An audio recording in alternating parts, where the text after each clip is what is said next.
ইতিহাসের পাতা ঘাটতে গিয়ে নেইমারের ইতিহাস দেখলে আপনি আঁতকে উঠবেন। ফুটবল ইতিহাসে সেরা কামব্যাকের গল্পটি এই মহানায়কের নামেই লেখা আছে। শেষ 5 মিনিটে দুর্ধর্ষ 3 গোলে অবদান রেখে সে বুঝিয়ে দিয়েছিল ফুটবল তার পায়ের জাদু। সেদিন অবাক হয়েছিল মাঠে থাকা হাজার হাজার দর্শক, কোচ, এমনকি সতীর্থ লিওনেল মেসিও। সবাই অবাক হয়ে তাকিয়েছিলেন ব্রাজিলিয়ান এই সুপারস্টারের দিকে। কি হয়েছিল সেদিন? 5 মিনিটে নেইমার কি করেছিল? কেনই বা এই সময়টাকে বলা হয়ে থাকে ইতিহাসের সেরা কামব্যাক? চলুন বিস্তারিত দেখি। উয়েফা চ্যাম্পিয়ন্স লিগের রাউন্ড 16 কোয়ার্টার ফাইনালের লক্ষ্যে মাঠে নেমেছিল পিএসজি বনাম বার্সেলোনা। নেইমার, মেসি, সুয়ারেজের মতো ভাগা ভাগা তারকা থাকতেও প্রথম লেগে পিএসজি 4-0 ব্যবধানে হারিয়েছিল বার্সাকে। অর্থাৎ দ্বিতীয় লেগে বার্সাকে ম্যাচ জিতে করতে হবে 5টি গোল। সবাই হাল ছেড়ে দিয়েছিল। স্বাভাবিকভাবে এমন ব্যবধানে ম্যাচ জিতা সত্যি অসম্ভব, কিন্তু সেদিন ব্রাজিলের এক নায়ক বলেছিল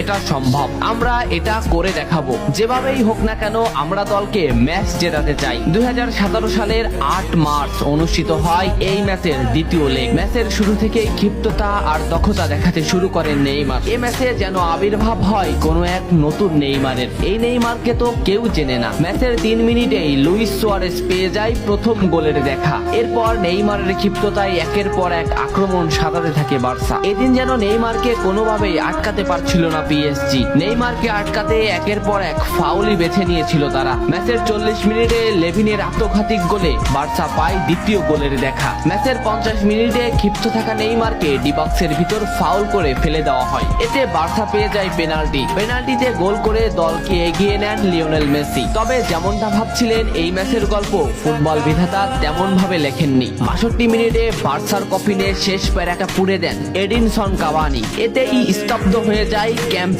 নু।